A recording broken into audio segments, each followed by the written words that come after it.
nuestro edificio. Bueno, antes que nada vamos a empezar un poco aclarando el tema de desarrollo sustentable o desarrollo sostenible. La verdad es que normalmente se habla de desarrollo sustentable y desarrollo sostenible como si fueran exactamente la misma cosa. Y si bien se emplea de esa manera el término, es importante saber de que hay una ligera diferencia.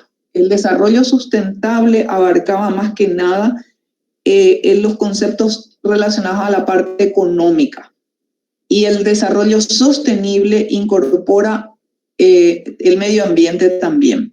No obstante, cuando ustedes encuentren desarrollo sustentable, muchas veces van a encontrar la misma definición que de desarrollo sostenible. La definición más utilizada, y porque creo que es la que define muy bien, es la siguiente. El desarrollo sería el desarrollo que satisface las necesidades del presente, o sea, de nuestra generación, sin comprometer la habilidad o la posibilidad de generaciones futuras de satisfacer sus propias necesidades. Este es el informe oficial que se dio durante la reunión de Estocolmo en 1987, en lo que se llamó el informe Brundtland. Se llamó así porque esta definición en realidad la dio la primera ministra de Noruega, Gro Brundtland, y entonces en honor a ella se denominó informe Brundtland. Esto fue durante la reunión de la Comisión Mundial de Medio Ambiente y Desarrollo de las Naciones Unidas. Solamente que esto se empezó a difundir después en un documento que se llamó Nuestro Futuro Común en 1989, y realmente fue asumido y se consolidó en el año 92 durante la Cumbre de la Tierra, que fue la conferencia también de Medio Ambiente de Naciones Unidas que se desarrolló en Río de Janeiro. Y en esta conferencia del año 92, el tema central del debate era el desarrollo sostenible. ¿Cuáles serían los principios básicos en los cuales, o sea, los tres pilares, digamos, en los cuales está basado esto? El análisis del ciclo de vida de los materiales, que vamos a ver un poquito más adelante en qué consiste. El desarrollo de materias primas y energías renovables, y la reducción de la cantidad de materiales y energías que se usan para extraer los recursos naturales, para explotarlos, y también en el reciclaje de los residuos. Y acá viene un poco la pregunta si desarrollo sustentable es igual a desarrollo sostenible. Y como les digo, en realidad en desarrollo sustentable se basa mucho más que nada en el desarrollo económico. Y en el sostenible sí se incorporan otros conceptos como el del medio ambiente y también la calidad de vida de las personas. Entonces, para definirlo de una manera más completa, ¿qué es el desarrollo sostenible? Podemos definir como la forma de conseguir homogeneidad y coherencia entre el crecimiento económico de la población, los recursos naturales y la sociedad, de manera que se evite poner en peligro la vida en el planeta y la calidad de vida de la humanidad, tanto de esta generación como de la futura. Y es muy conocido este gráfico en el cual se entrelazan tres óvalos, a veces son tres círculos. Uno de ellos corresponde al aspecto económico, otro al aspecto social y otro al aspecto ecológico, que son los tres aspectos que guardan relación en el concepto de desarrollo sostenible. Y donde hay un cruce entre uno y otro, debe existir, por ejemplo, entre el aspecto económico y el aspecto ecológico, el desarrollo tiene que ser viable, o sea, tiene que ser posible. Que nosotros utilicemos nuestros recursos naturales con un componente económico, pero sin afectar visiblemente la parte ecológica. Entre el aspecto social y el ecológico tiene que ser soportable. Y entre el social y el económico, equitativo. Donde se entrelazan los tres, eso es la sostenibilidad, o sea, eso es el desarrollo sostenible.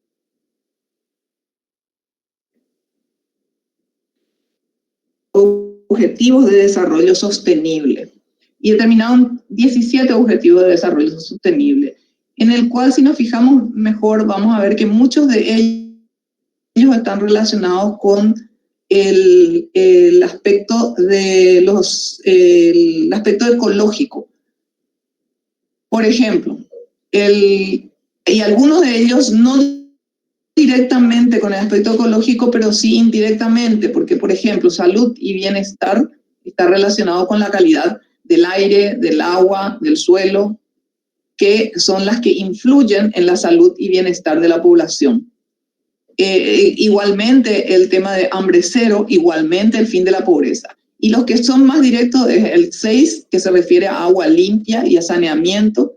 O sea, agua limpia se refiere a agua potable y saneamiento alcantarillado sanitario. El número 7, que tiene que ver con energía no contaminante.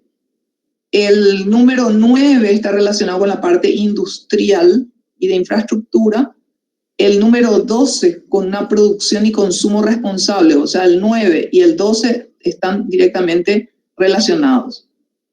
El 11 con ciudades y comunidades sostenibles. El 13, la acción por el clima. El 14, la vida submarina. El 15, la vida de ecosistemas terrestres.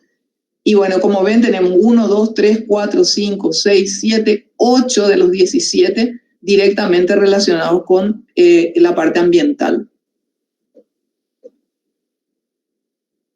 Ahora vamos a comenzar un poco a entender qué es el efecto invernadero. Seguramente ustedes conocen de todo esto, pero no obstante vamos a dar un repaso rápido.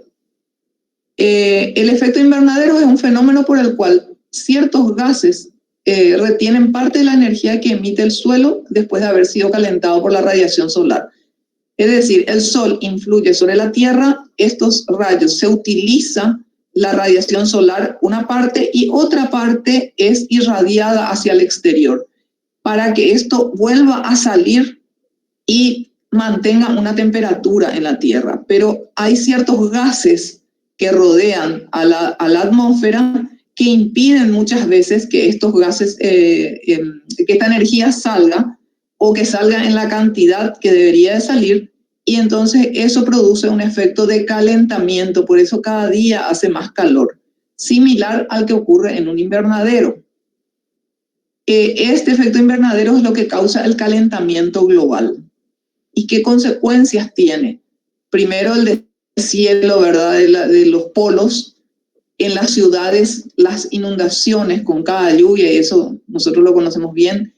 En muchas zonas, generalmente en las zonas rurales, la desertización, con lo cual afecta a la ganadería y a la agricultura, y también influye sobre el proceso de migración de las aves e incluso sobre el proceso de reproducción de las mismas. ¿Y qué es el cambio climático? Lo que tanto hablamos últimamente, lo que todo el mundo menciona. Son las alteraciones de los ciclos climáticos naturales del planeta a causa de la actividad del hombre. Especialmente porque la mayoría de nuestras actividades, si no por decir todas, generan gases, principalmente anhídrido carbónico, y entonces esto afecta los ciclos climáticos, produce un calentamiento global y afecta los ciclos climáticos. Esa afectación de ciclos climáticos es lo que conocemos como cambio climático, y el calentamiento global es el productor de esos cambios climáticos. Ahora vamos a ver un videíto que Carlos le va a pasar sobre la isla de calor. Un segundito, voy a dejar de compartir para que puedan ver eso.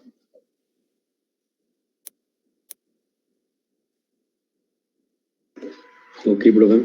Ahí ya no ven mi... Y ahora, si Carlos le puedes pasar ese videíto. Ok.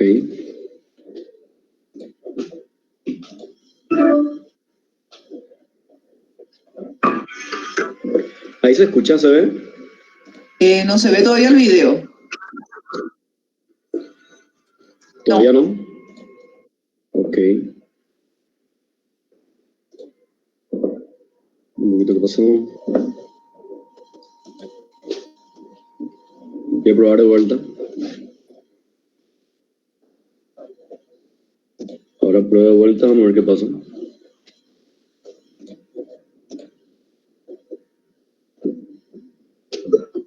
Profe, ahí se ve. Ahora sí. Ok.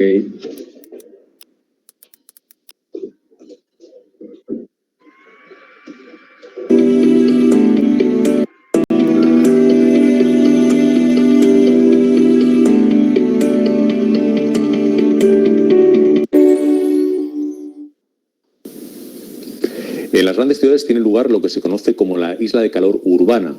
Se dan grandes diferencias de temperatura entre la parte central más urbanizada, donde hay grandes edificios y mucha zona asfaltada, y zonas ya de barrios periféricas o ya el exterior, el extrarradio, donde las temperaturas son sensiblemente inferiores. Para caracterizar bien las islas de calor se pueden utilizar distintas técnicas. Una de ellas es a través de imágenes infrarrojas tomadas por satélite, como podemos apreciar en este ejemplo. Es una imagen térmica de la ciudad de Boston en Estados Unidos. La otra posibilidad es hacer recorridos con un vehículo por la noche en la ciudad, haciendo diferentes calles, trayectos que van cortando los diferentes núcleos urbanos y ir tomando medidas de temperatura. Al final obtenemos un plano térmico también de esa isla de calor urbana.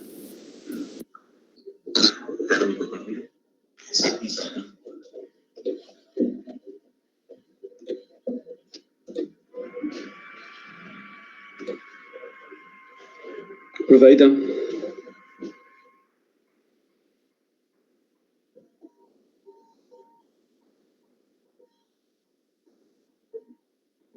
Profe, ahí se ve el video. O sea, ahí ya se acabó el video. No sé si pudieron ver. ¿Se puede escuchar bien?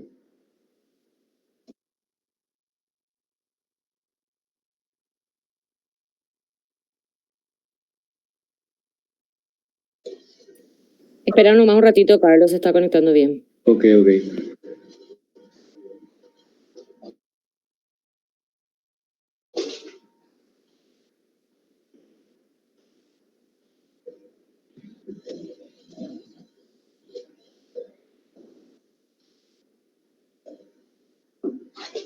Gaby, ahí se ve el video, o ya no.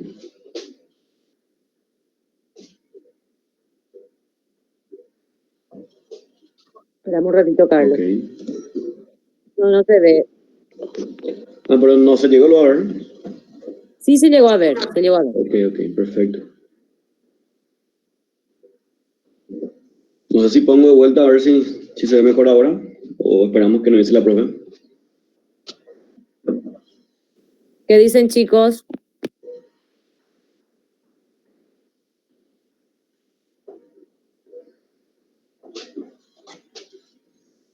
Es muy baja la calidad de internet, por eso que salía un poquito recortado seguramente. No le pregunto al resto. ¿Vieron bien? Pone de vuelta. ¿Cómo hacemos?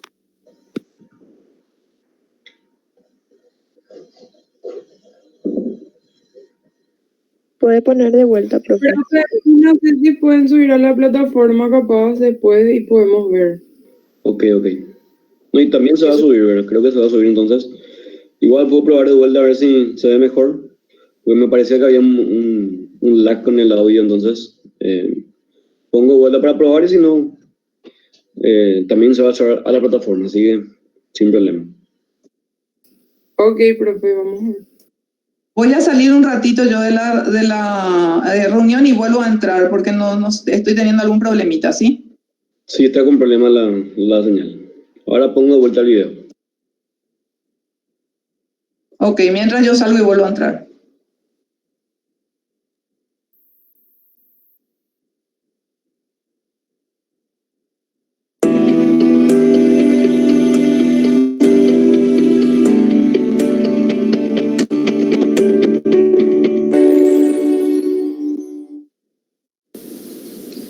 En las grandes ciudades tiene lugar lo que se conoce como la isla de calor urbana.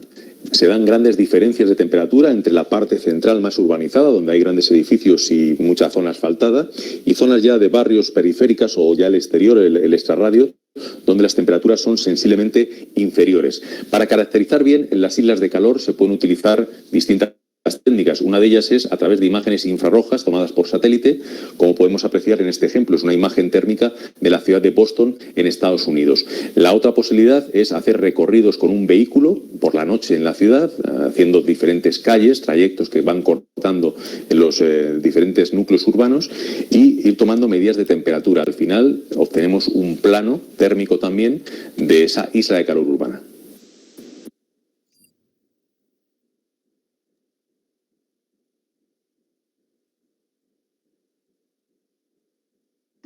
Ahí creo que se ve mejor, ¿verdad? Y se vio mejor. Carlos, deja de presentar vos tu pantalla para ver si puedo presentar yo la mía. Ok, sí, ahí está, ya dejé de presentar. Ahora sí.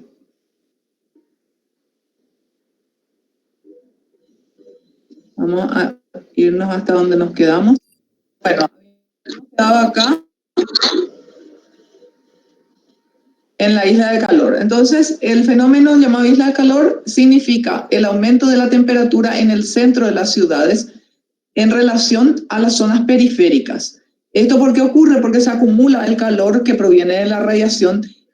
Ocurre por varios factores. Uno, porque normalmente las zonas céntricas son las zonas con más superficie de pavimentación en cuanto a calles y también en pavimentación de los inmuebles, porque los edificios están normalmente más juntos, hay más densidad y de hecho los materiales de los edificios absorben el calor durante el día y lo sueltan durante la noche. Entonces la sumatoria de todo eso hace que sea más alta la temperatura en la zona céntrica de las ciudades antes que en las periferias.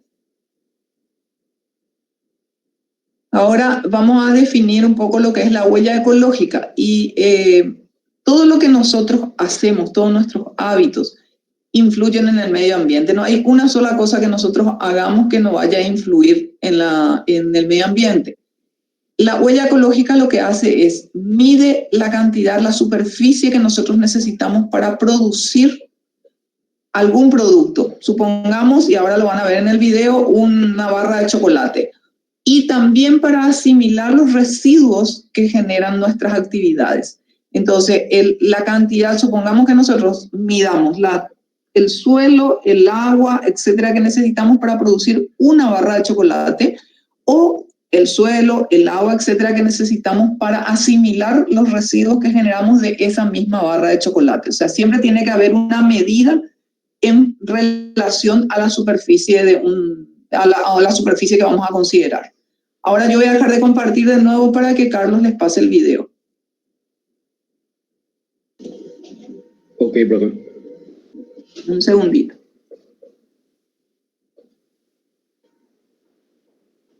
Ok, dale, Carlos.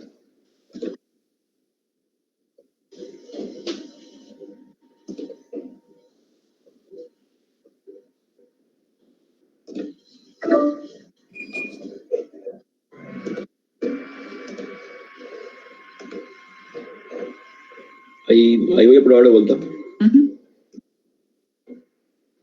Es un tema de la aplicación. Ahí voy a probar de vuelta a ver si ya da bien. Ahí sí.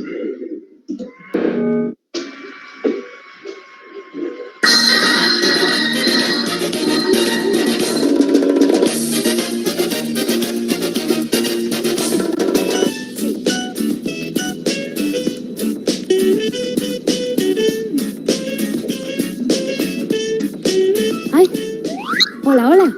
Oye, ¿qué animal que camina sobre dos patas es capaz de generar 4 huellas? Pero 4 huellas que en realidad son 1. O sea, una huella que son 4. 2 más 1, 3. 3, 1, 4, 5, 6. Que está claro, ¿no? El ser humano. ¿Que no lo entiendes? Pues yo te lo explico. Al principio de los tiempos el humano iba por ahí cazando animalitos y cosechando plantas. Una cosa que no le molestaba demasiado a la madre naturaleza. Pero la cosa se fue complicando nivel fábricas, aviones, smartphones, sushi aventura. Lo que quiero decir es que estamos gastando los recursos del planeta y además contaminando el entorno. Si yo pudiera con este trapo lo iba a dejar como la patena. Pero es que no puedo. Pero no te voy a hablar de los osos polares sin hogar, la extinción de las abejas o cómo se van derritiendo los glaciares. Estamos aquí para luchar contra la huella ecológica. Cada acto, cada acción, cada cosa que realizamos diariamente tiene 4 huellas. Bueno, ya me entendéis, hay gente que hace más cosas que otros, pero todo lo que hacen tiene, como decimos, 4 huellas. Os voy a poner un ejemplo así que me viene a mi mano, comer chocolate. Por eso os lo he puesto a estas horas. Para producir esta tableta de chocolate, primero se ha necesitado cultivar las suficientes plantas de cacao correspondientes a lo que podría ser una superficie de 2,5 metros cuadrados. Vamos, para que te hagas a la idea lo que ocupa mi piso. Esa es su huella del suelo. Por eso, y porque el cacao se produce en una zona muy concreta del Ecuador, las empresas chocolateras tienen muchísimo interés en conseguir un terreno en países como Costa de Marfil o Ghana. Ana, ¿estás ahí? Para que este chocolate llegue a tus manos, ¿has viajado mucho, acaso? ¿Has tenido que ir tú a por él?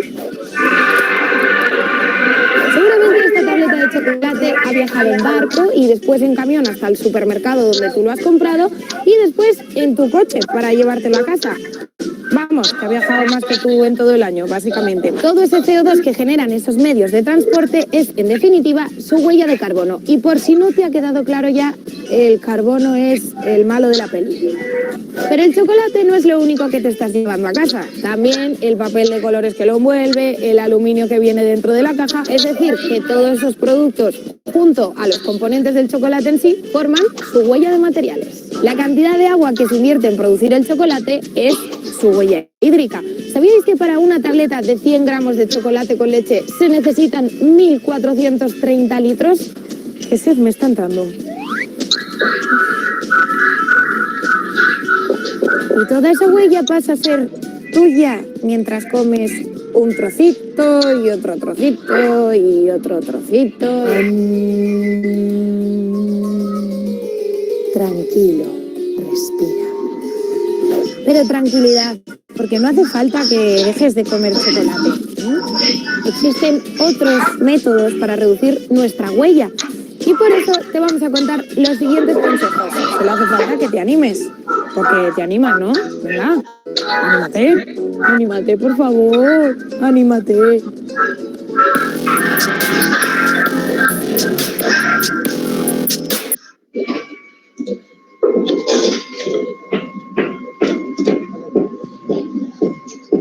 Creo que se vio bien, ¿verdad? ¿O se escuchó mal?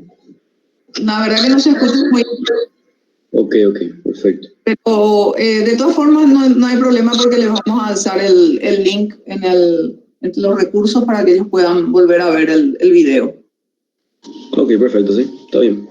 Ok, Carlos, deja ahora de presentar a ver si puedo presentar yo la mía. Sí, ya está eso.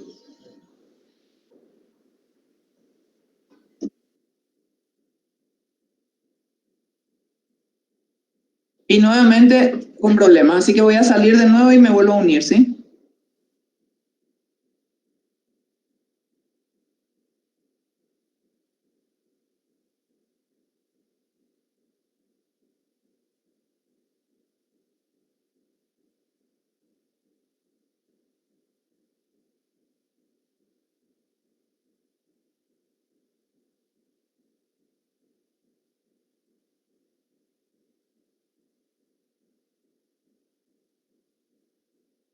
Seguimos con problemas, así que vuelvo a salir y entro de nuevo.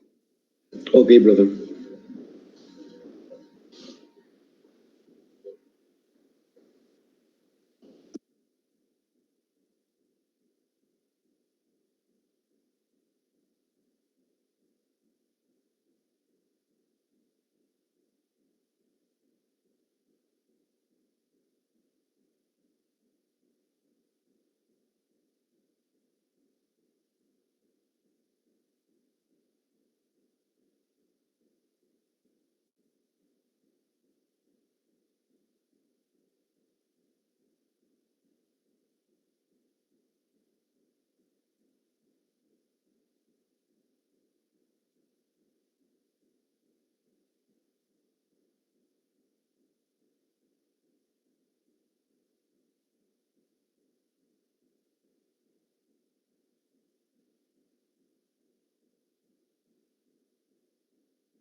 No sé por qué, pero no me aparece mi presentación ahora.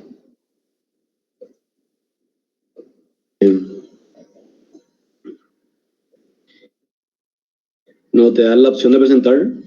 No, me da la opción de presentar, pero no me aparece la ventana donde está la presentación. No entiendo. Vamos a intentar una vez más.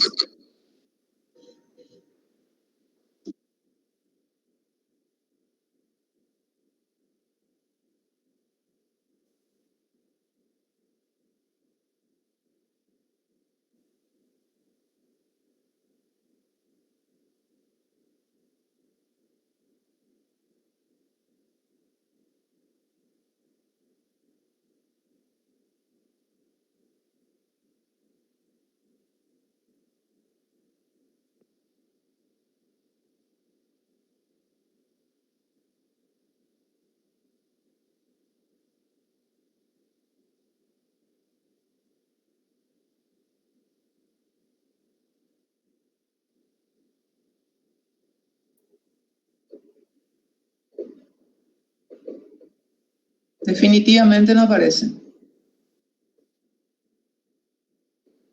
Profe, ¿me puede enviar al correo? Te voy a enviar. Te envío ahora mismo. Ok. Dale, dale.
Sofía, ¿puedes hacer tu consulta en voz alta con el micrófono? Ok. Mientras tanto nomás, quería consultar cómo sería el recuperatorio del examen parcial, si ya hay fecha, si va a ser así el mismo formato nomás de selección múltiple y todo eso, o sería un examen oral.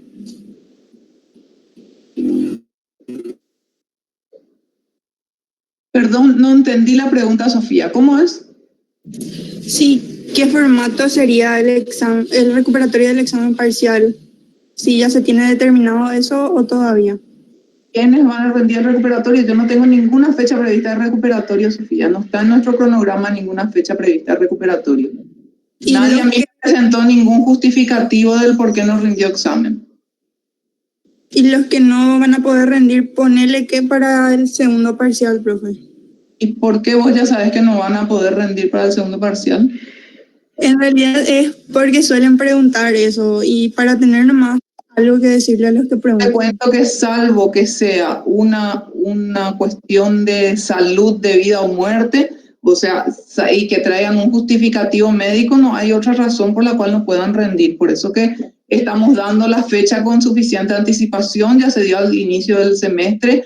Yo lo único que hice ahora fue consultarles la posibilidad de cambiar, como me dijeron que les viene mejor el 7, se mantiene en la fecha, entonces no hay justificación para, salvo, como te digo, una cuestión de salud muy bien justificada, no hay otro motivo para que generemos un recuperatorio.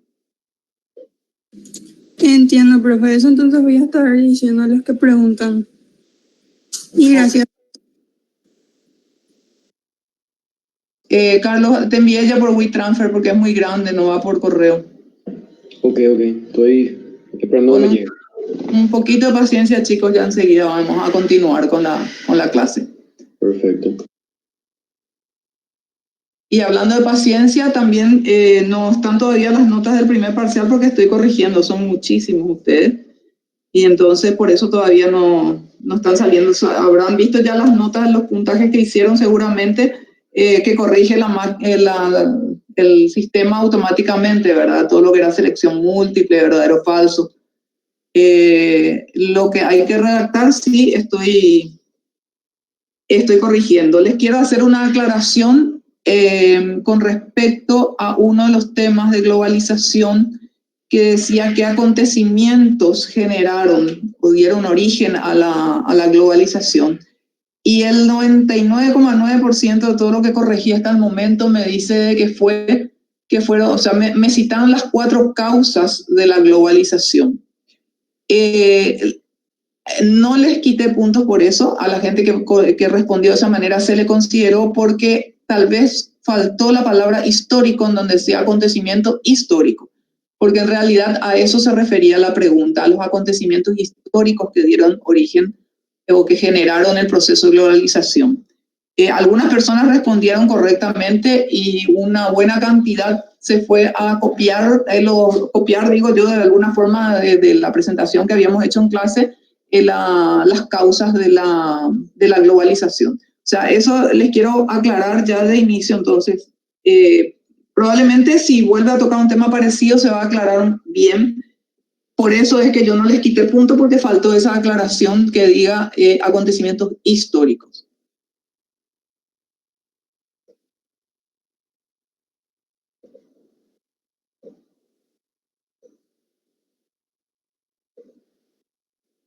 ¿Algún comentario?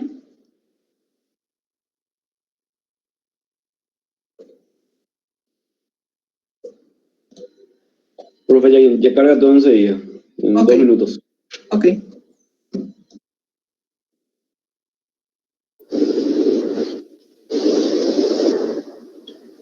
Y, profe, ¿cuáles fueron otra vez los acontecimientos históricos entonces, si no fueron eso que estaba estipulado en el... Desarrollamos en clase cuáles eran los acontecimientos. Hay un largo listado de acontecimientos históricos de Nixon. Profe, es que los acontecimientos se dieron a partir de esas causas.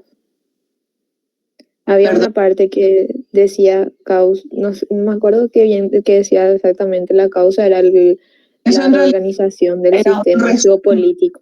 Sí, pero eso ya era un resumen nada más. O sea, ahí no están mencionados cuáles fueron los acontecimientos históricos. Y esa reorganización del geopolítica, por ejemplo, se dieron a través del tema del, por ejemplo, por darte un ejemplo que no me acuerdo bien, es la caída del muro de Berlín, por ejemplo, profe. Claro, tenían que haber comenzado en todo caso con las guerras mundiales, ¿verdad? Pero a lo que yo... las primeras guerras mundiales y la revolución industrial. Eso ya es un resumen que engloba toda la situación geopolítica, pero no son los acontecimientos históricos propiamente dichos. Ahora, de todas maneras, se les consideró esa respuesta como correcta.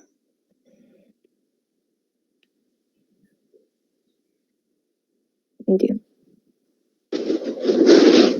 Había una pregunta también que decía, que hablaba sobre el terreno, si tu propuesta arquitectónica podía estar disociada del contexto urbano, no esencialmente con esas palabras, pero referente a eso.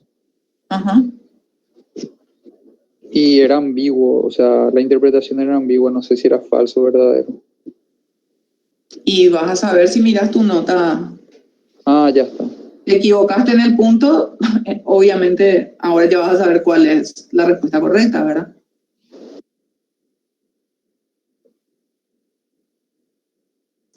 Sin embargo, yo creo que no les fue difícil el examen, porque he visto relativamente buenos, mucha gente respondió bien, lo que corregí hasta el momento por lo menos.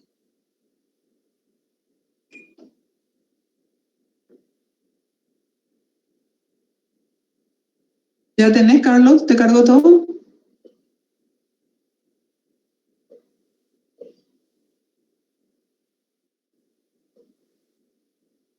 Hola, Carlos, ¿me escuchaste? Lo hemos perdido, me parece, ahora. Profe, ahora ya voy a presentar. Ok, dale.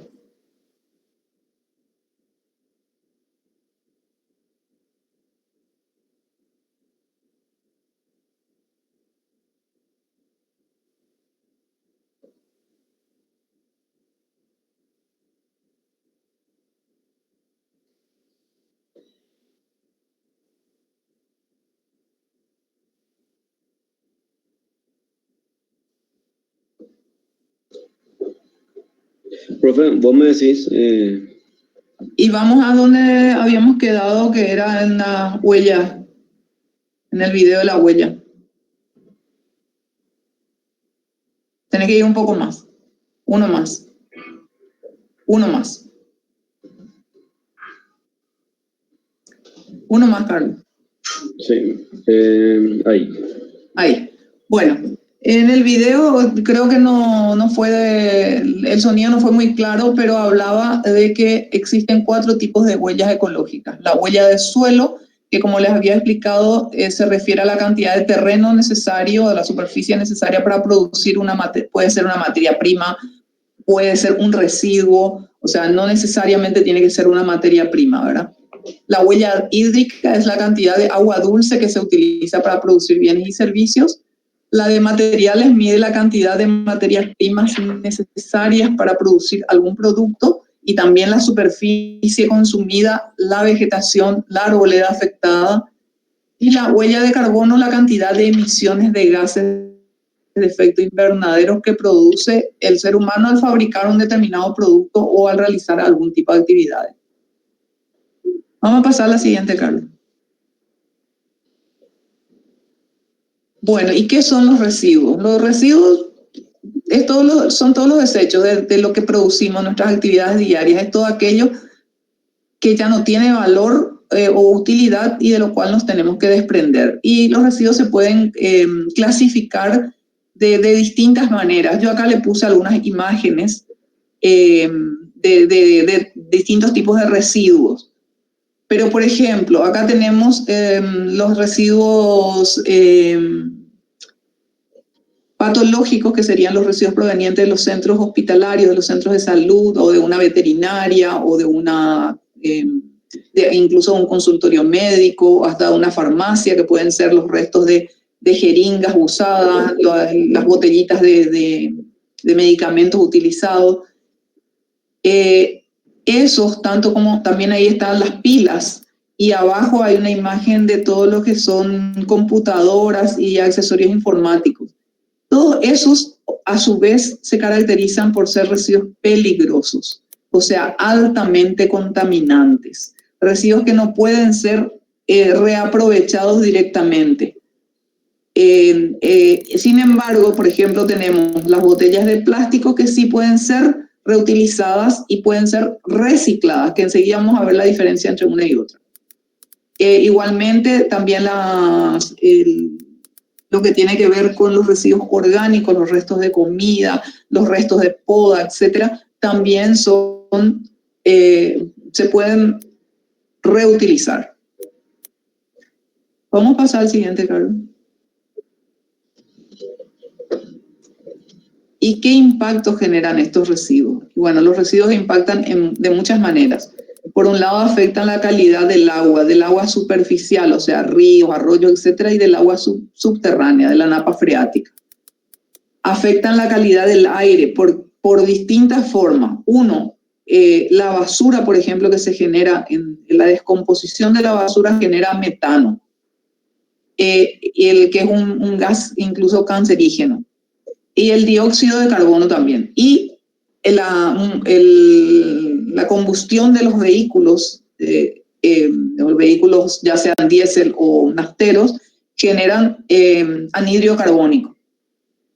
Generan en algunos casos azufre, o sea, va variando el tipo de gas que se genera, el tipo de emisiones según el tipo de actividad. pero en general todas las emisiones, todos los gases que se generan son impactos, en muchos de los casos, de los residuos. También alteran las propiedades del suelo, las propiedades físicas, químicas, la fertilidad del suelo, pueden contaminarlo por presencia de aceites, de grasas, de metales pesados. Dentro de metales pesados encontramos, por ejemplo, las pinturas, que son consideradas las latas vacías de pintura, de barnices, de las botellas de thinner, etcétera, de aguarrás. Son todos considerados residuos peligrosos y son altamente contaminantes. O sea, eso hay que tratarlos y manejarlos de maneras diferentes a lo que serían los restos de comida. Y también tenemos la alteración de en la vegetación y en la fauna. La imagen nos muestra cómo esto es algo que todo el tiempo se está comentando en la televisión, incluso el tema de cómo los residuos de plástico que van a parar a los cursos de agua o al mar mismo están afectando a la fauna ictícola. Pasamos al siguiente. Y acá es donde hablábamos del tema de las 3R, de que íbamos a ver qué es reducir, qué es reutilizar, qué es reciclar. Esto tiene su origen durante la cumbre del G8. El G8 es un grupo de países con economías altamente industrializadas. En el 2004, durante una de las cumbres del G8, el primer ministro del Japón presentó una iniciativa que le denominó las 3R, y lo que busca es construir una sociedad donde las acciones se orienten al reciclaje de los residuos. ¿Y qué se entiende por reducir? Reducir es tratar de consumir menos, y consumir menos también a la vez genera menos residuos. Cuanto menos consumamos, por ejemplo, de bolsas, se van a reducir la cantidad de residuos de bolsas de plástico que se generan. También los residuos, en algunos tipos de residuos nos permiten reutilizar, o sea, darle otro uso. Supongamos un botellón de 20 litros de agua mineral que ya no se va a utilizar para volver a recargar con agua mineral. Nosotros le podemos dar otro uso cortando y haciendo de él un portaplantera o una plantera, por ejemplo.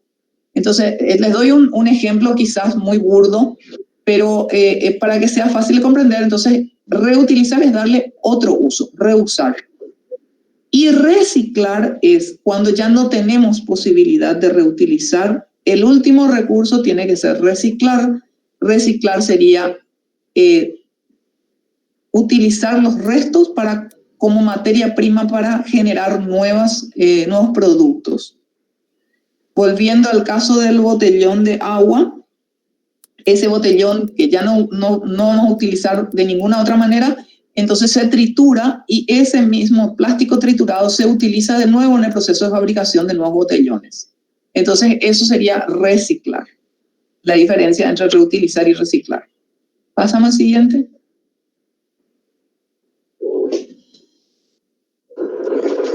Bueno, ¿y qué beneficio tiene que apliquemos las 3R? Y tenemos varios tipos de beneficios, los ambientales, los económicos y los sociales. Los ambientales ni siquiera hace falta explicarlos mucho, ¿verdad? Porque al disminuir los residuos, disminuimos los efectos de los gases invernadero, mejora de esa manera la calidad del aire, disminuimos la posibilidad de contaminación del suelo, del agua, disminuimos los efectos sobre la fauna y la flora. Así que eso es muy fácil de explicarlo, ¿verdad? También tiene beneficios económicos porque es mucho más barato fabricar un nuevo botellón a partir de material reciclado, al cual se le suma una parte de la materia prima, pero ya no es 100% solo materia prima nueva que a su vez tiene su huella ecológica para ser extraída. Entonces, de hecho, el reciclaje tiene muchas ventajas económicas. Incluso se puede convertir en un negocio, por eso es que se había planteado y en un determinado momento funcionó incluso una cooperativa de recicladores en el vertedero de Cateura, porque ellos reciclaban y volvían a vender esos materiales a la empresa, a la industria que iba a reutilizar, le resultaba más barato que comprar materia prima solamente nueva, y de paso generaba ingresos económicos para ese sector de la población. Y con lo cual el beneficio social se explica directamente porque genera nuevos empleos, nuevos ingresos económicos para otros sectores de la población. Pasamos a la siguiente. Esta vamos a pasar porque evidentemente estamos teniendo algún problemita cuando presentamos el video y después queremos volver a la presentación. No sé si soy yo, si es el sistema, no sé, pero por las dudas, les vamos a alzar el videíto donde explica qué es la economía circular. De todas maneras, les vamos a dar un repaso rápido. La economía circular es exactamente lo opuesto a la economía lineal. La economía lineal es lo que hasta hace muy poco tiempo se venía utilizando el sistema de economía lineal, donde nosotros comprábamos un producto, usábamos ese producto, llegaba a un tiempo determinado y desechábamos. No le dábamos ningún otro uso, no reutilizábamos, no reciclamos. En cambio, la economía circular está basado justamente en el principio de las 3R, en reducir la cantidad de residuos, en reutilizarlos o en reciclarlos. De tal manera que se pueda cerrar un ciclo. Por eso se llama economía circular. Pasamos al siguiente. Acá explicado muy bien en el gráfico, no sé si se puede ver, donde ingresan arriba materias primas para fabricar un determinado producto. El siguiente paso es diseñar el producto, posteriormente se produce, se distribuye, se consume y se generan ahí residuos. Pero una buena parte se recicla y vuelve a ingresar otra vez junto con nuevas materias primas para fabricar los siguientes productos. Lo que sale, la flechita marrón, son los desechos que ya definitivamente no tienen posibilidad de uso, de ninguna manera ni de reciclaje. Pero la cantidad que sale es muy inferior en comparación con lo que sería si fuera la economía lineal. Entonces, esto está basado en el ciclo de vida de los productos. Siempre se busca cerrar el ciclo de vida del producto y priorizar el uso de materiales biodegradables y el uso de materiales que puedan ser reciclados.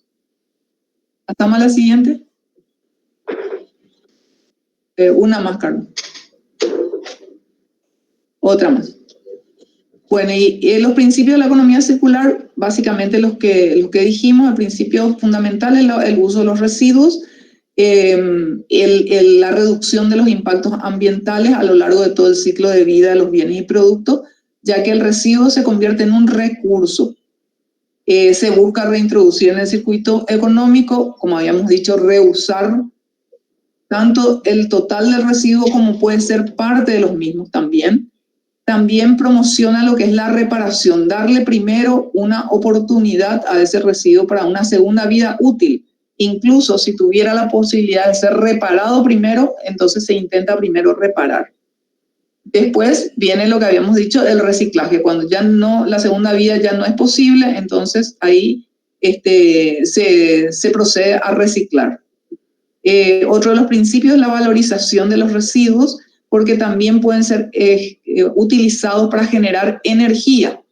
Habíamos hablado de que los residuos cuando se descomponen, en este caso en el vertedero, generan un gas llamado metano. Este gas metano puede ser reutilizado para generar energía eléctrica.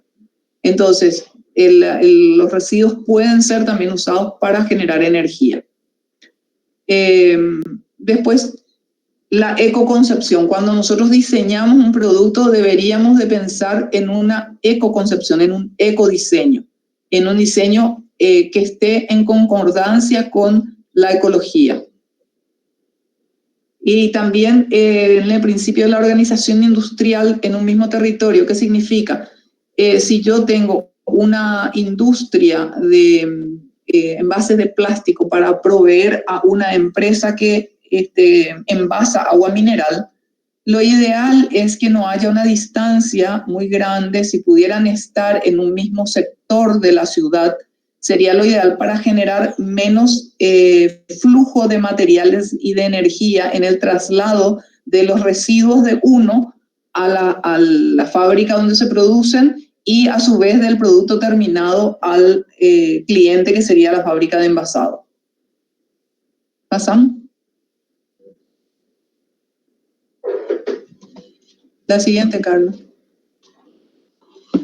Bueno, ¿y qué es el impacto ambiental? El impacto ambiental definido por la Ley de Evaluación de Impacto Ambiental dice que es toda modificación del medio ambiente que es provocada por obras o por actividades humanas que tengan como consecuencia, la consecuencia puede ser positiva o negativa, directa o indirecta, tengan como consecuencia afectar la vida en general, la biodiversidad, la calidad o cantidad de los recursos naturales, del bienestar, la salud, la seguridad personal, los hábitos y costumbres, el patrimonio cultural, los medios de vida legítimos. Es decir, es absolutamente abarcante este concepto.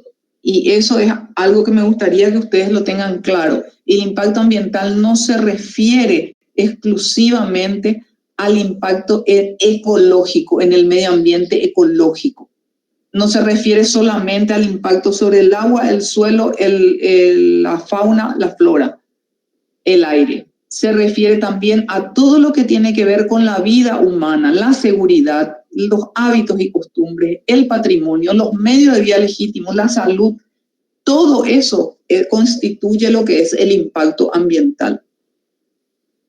Se dice que existe un impacto ambiental cuando una acción o actividad produce una alteración que puede ser favorable o desfavorable en el medio o en alguno de los componentes del medio. Por ejemplo, algo que afecte la salud negativamente o puede ser algo que afecte la salud positivamente. El impacto de un proyecto sobre el medio ambiente, entonces, es la diferencia entre la situación del medio ambiente ya modificado por efecto de la actividad humana o de una obra, o cómo hubiese sido ese sitio en el futuro si no hubiera sido afectado por esa obra o esa actividad. Esa diferencia es el impacto. ¿Pasamos al siguiente? Bueno, el impacto ambiental, así como habíamos hablado, tenemos los diferentes campos. El de arriba es la salud, es en relación a la contaminación de aire. Tenemos también la salud, pero en relación a la contaminación auditiva, o sea, sigue siendo del aire, pero no en calidad de aire, sino en ruido. Después tenemos abajo, por supuesto, todo el impacto ambiental de los residuos sobre el planeta, los impactos generados por la deforestación, por las fábricas, que las fábricas pueden generar impactos en el agua, en el suelo, en el aire, tienen innúmeros de impactos. Y la otra imagen corresponde a la contaminación del agua. No son los únicos, solamente son ejemplos. Y ahora vamos un poco a ver qué es la arquitectura bioclimática. La arquitectura bioclimática es aquella que armoniza la construcción de edificios con el respeto al medio ambiente. Y se basa en tres aspectos. El soleamiento del edificio, o sea, el alcanzar un bienestar térmico mediante la incidencia del sol en espacios interiores o exteriores de un edificio, el bienestar hidrotérmico, o sea, el bienestar asociado al control de la humedad del aire, y el acondicionamiento pasivo, que significa obtener las condiciones de confort, pero sin uso de elementos mecánicos para ello. Es decir, si yo quiero refrescar un ambiente, obtener ese acondicionamiento del ambiente sin uso de un acondicionador de aire, de un equipo mecánico. Y todo esto se basa, por supuesto, se puede obtener, ¿verdad?, con la posición, forma, orientación de la edificación, modificación del terreno, plantación de vegetación, etc. ¿Pasamos al siguiente? Bueno, ahora vamos a entrar un poquito en arquitectura sostenible. No sé si ustedes están al tanto, pero la construcción la industria de la construcción es uno de los que producen mayor cantidad de residuos, generan mayor cantidad de emisiones, utilizan mayor cantidad de materiales. Entonces, son uno de los mayores emisores de dióxido de carbono a la atmósfera. Consumen materia prima, agua y generan residuos. Como ejemplo, tenemos ahí que los materiales, el 50% de los recursos mundiales de materiales se destinan a la construcción. El 45% de la energía que se genera para calentar, iluminar y ventilar los espacios y los edificios, y el 5% de la energía se utiliza para construirlos. O sea, el 50% otra vez ahí de la energía mundial está utilizada en el ámbito de la construcción. El 40% del agua utilizada en el mundo se destina a abastecer instalaciones sanitarias y otros usos de los edificios. El 60% de la mejor tierra cultivable deja de utilizarse para agricultura y se utiliza para la construcción. Y el 70% de los productos madereros mundiales se usan para la construcción de edificios. O sea, la industria de la construcción es una de las industrias que mayor impacto generan sobre el ambiente. Vamos a la siguiente. ¿Qué podemos hacer para mejorar esta situación? Y, a ver, varias cosas. Optimizar el diseño de edificios para conseguir que el impacto en el medio ambiente sea el menor posible, analizando algunos factores, como por ejemplo los materiales, priorizando lo que habíamos hablado recién, los reutilizados, reciclados, o los que se producen cerca del edificio para generar un menor gasto de energía en el transporte de los mismos. En cuanto al tema de energía, incentivar las medidas de eficiencia energética, o sea, un mejor aislamiento de las instalaciones, que las instalaciones sean más eficientes, un cambio quizás en los sistemas de iluminación, utilizar energías renovables, todo eso ayuda a disminuir el impacto de la industria de la construcción sobre el medio ambiente.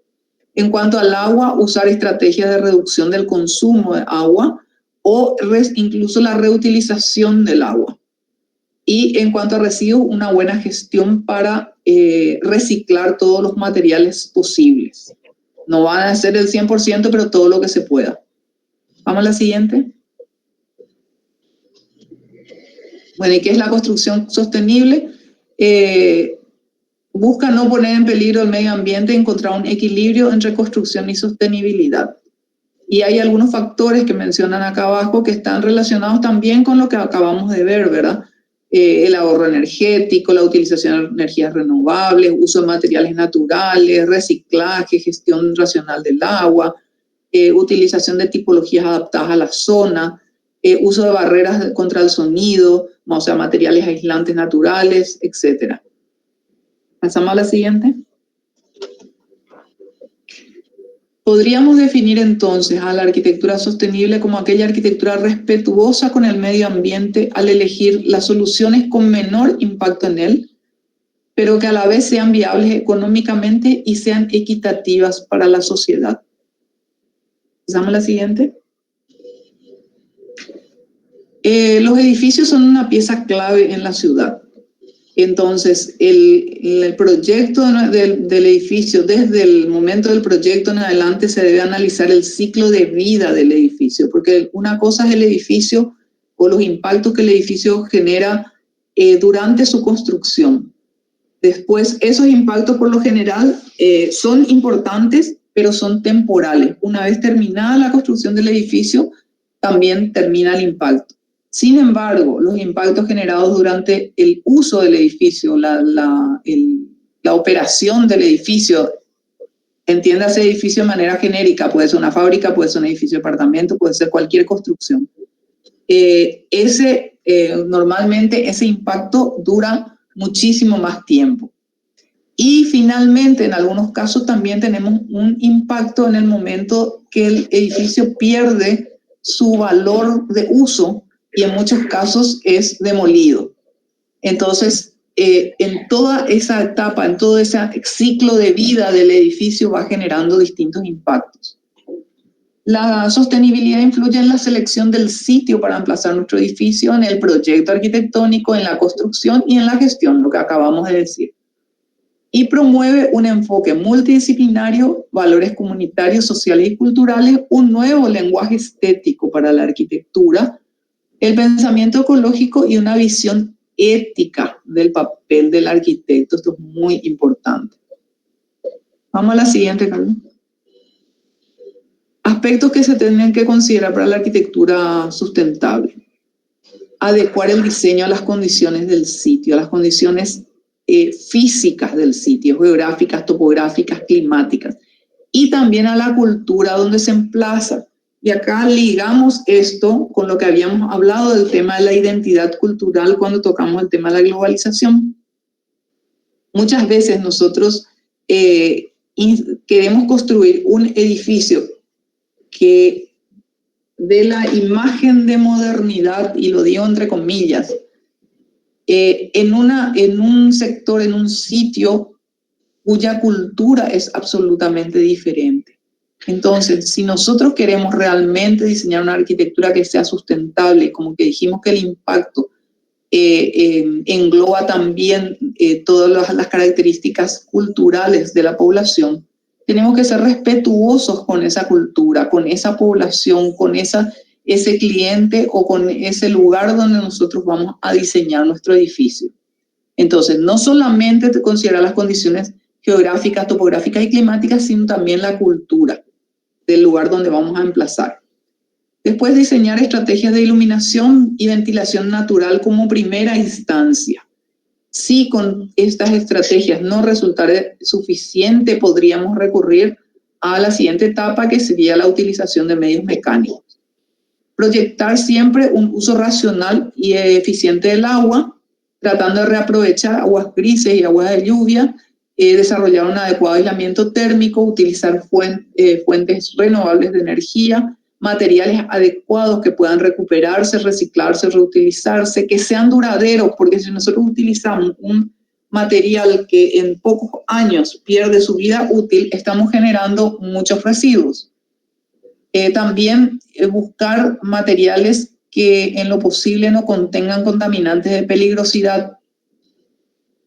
Tratar de reducir las emisiones de CO2, utilizar recursos ambientales de modo sostenible, tender, hasta la eficiencia energética. O sea, la eficiencia energética no es necesariamente fuentes renovables de energía, son cosas diferentes.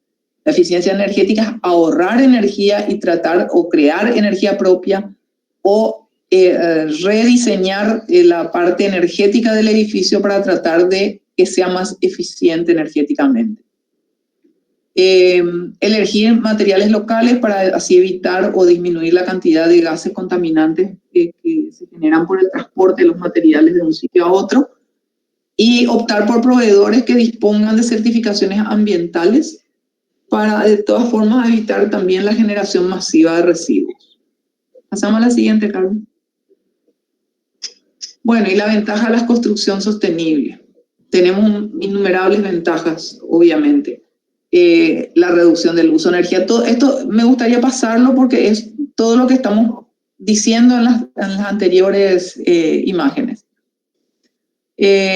Acá cuando hablamos de considerar los materiales más adecuados, tengamos en cuenta algunas cuestiones como, por ejemplo, producir 1 tonelada de aluminio emite 10.000 metros cúbicos de CO2, de anhídrido carbónico, a la atmósfera. Esto es lo que se llamaba la huella de carbono. Producir 1 tonelada de hierro emite 50 metros cúbicos y 1 tonelada de cemento emite 1 tonelada de CO2. Entonces, en el momento de elegir los materiales a ser utilizados, tomar en cuenta este tipo de cosas, tomar en cuenta la huella del material, y no solo la huella de carbono, la huella en general, la huella ecológica del material. Entonces, algunos criterios para elegir material: la salud, la ética, la sostenibilidad, la reutilización y reciclaje, la baja o nula emisión de sustancias tóxicas al aire, el criterio energético. Pasamos a la siguiente. ¿Qué son las energías renovables? A la izquierda tenemos una imagen del mix energético, le dicen, o sea, de cómo sería la energía que se utiliza en el mundo, ¿verdad? El consumo de energía del mundo, de qué proviene, de qué tipo de materiales. En el 2015, el petróleo, la energía producida por el petróleo alcanzaba 32,9%, 23,8% la producida por el gas, 29,2% por el carbón. O sea, esos tres se estaban llevando gran parte de la torta de la energía que se producía en el mundo. Estábamos usando todos los materiales que son provenientes del petróleo en general. Después tenemos también la energía nuclear, esa es la mínima, la hidroeléctrica 6,8% y las energías renovables apenas un 2,8%. Esto es hace muy poquito, es la matriz energética del año 2015. Las energías renovables son fuentes de energía que aprovechan recursos naturales sin agotarlos y sin emitir contaminación a la atmósfera. ¿Cuáles son esas? La fotovoltaica, la termosolar, la eólica, la hidráulica, la geotérmica, la marina y la biomasa. Pasamos a la siguiente, Carlos. Las energías renovables o limpias son las que se generan mediante procesos y fuentes naturales que continuamente se regeneran. Estas incluyen el viento, la luz solar, el agua, el calor geotérmico, o sea, el calor generado por el suelo, las mareas y diversas formas de biomasa, que es la biomasa, lo que se genera, por ejemplo, por la descomposición de los restos de las podas de los árboles, mismo de los restos de comida. Esa es toda la que genera la biomasa. Y este tipo de energía es inagotable, por eso se llaman renovables, porque constantemente se están renovando, pero son limpias, no generan ningún tipo de contaminación. Por eso es que le llaman energías limpias o renovables. Pasamos, Carlos. ¿Y qué es la eficiencia energética? Esto es lo que habíamos dicho que es otra cosa. Es la actividad que tiene por objeto mejorar el uso de las fuentes de energía. Por ejemplo, el uso racional es utilizar la energía de manera eficiente para obtener un cierto resultado. Y acá hay 2 o 3 ejemplos. Uno es un simple hecho de cambiar ciertos focos en nuestras casas puede hacer que nos consumamos menos energía, entonces es más eficiente energéticamente. Por ejemplo, si nosotros cambiamos un foco por un foco común por un LED, evidentemente, por un lado, estamos utilizando un foco que tiene una vida útil muy superior, con lo cual vamos a disminuir la cantidad de residuos. Y a la vez, también el consumo es menor, entonces vuelve más eficiente a la energía de nuestro edificio. El del medio muestra lo que ahora traen todas las heladeras, los electrodomésticos en general, donde hace referencia a la eficiencia energética con que se generó y se preparó ese producto para que sea realmente eficiente desde el punto de vista energético. ¿Pasamos? Y ahora veamos qué es un edificio inteligente. Los edificios inteligentes no se caracterizan por tener solamente, por ser todo manejados por computadora nada más, sino que tienen sistemas totalmente independientes que proporcionan comodidad, luz y seguridad, pero que a la vez estos sistemas están integrados entre sí. Forman una conexión única que integra todos los sistemas. Por ejemplo, supongamos que tenemos un sistema de seguridad, un sistema de consumo eficiente de energía. Todo está integrado es un todo al final. Son sistemas independientes, pero que se interrelacionan entre sí.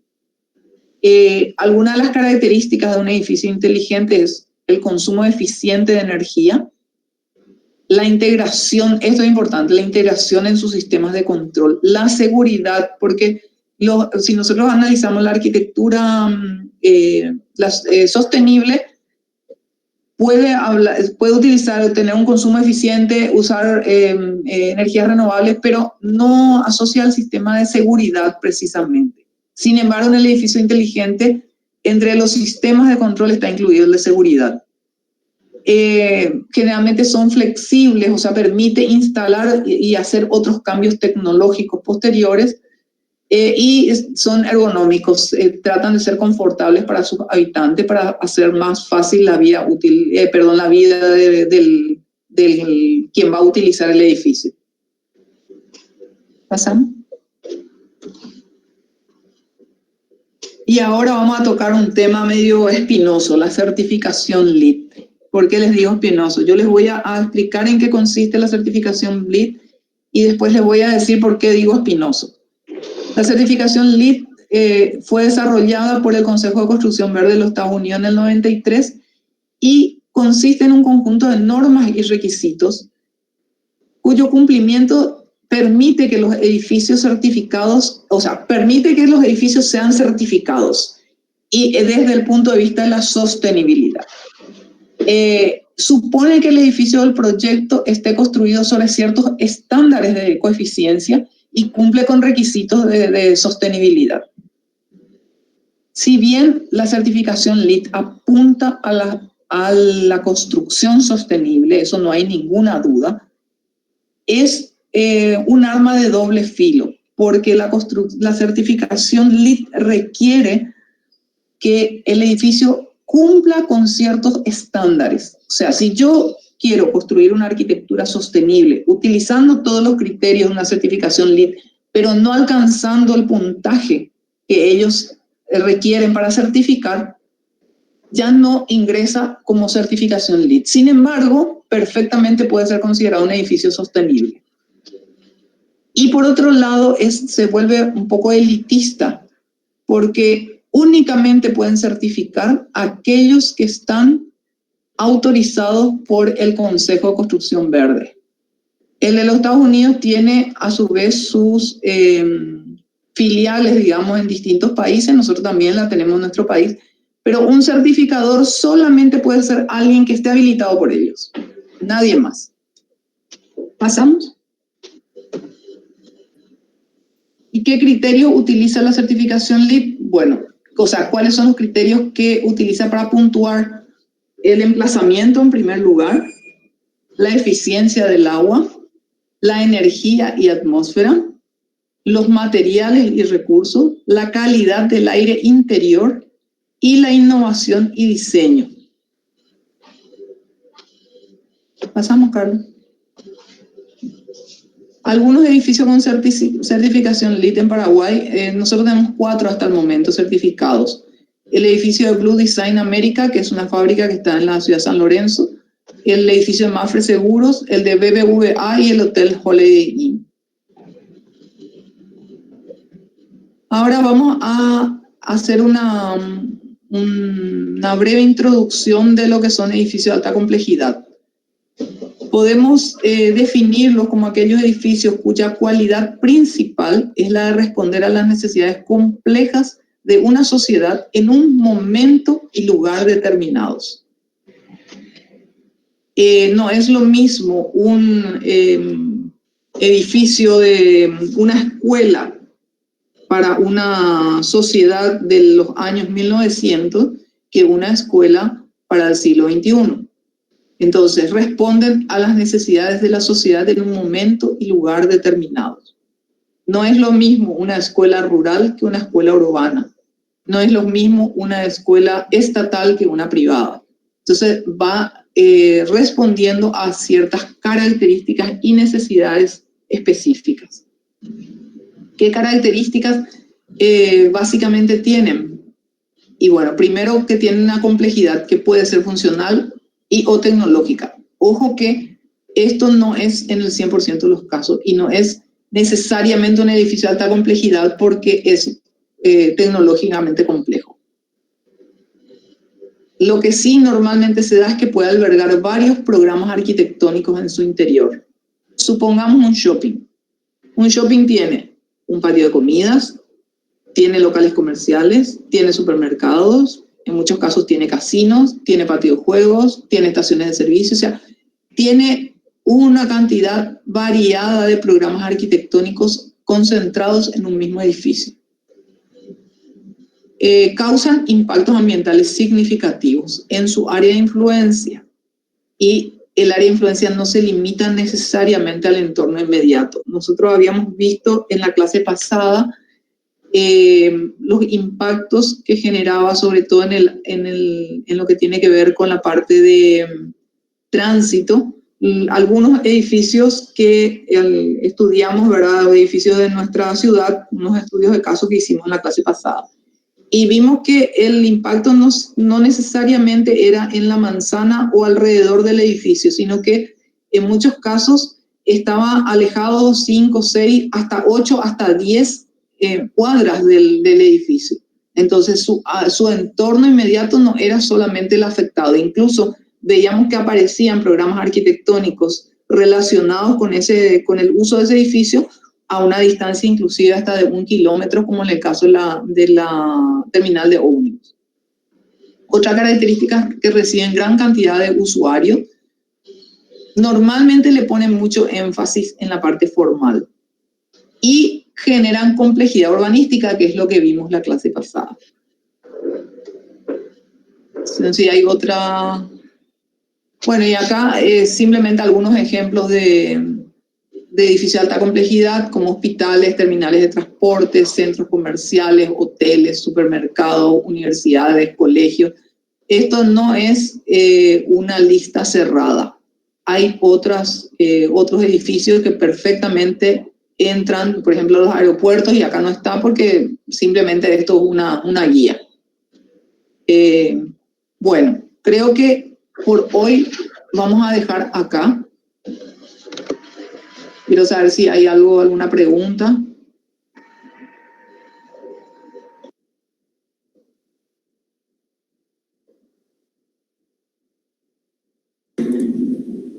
Una duda sobre el contenido para el parcial, profe. ¿Es hasta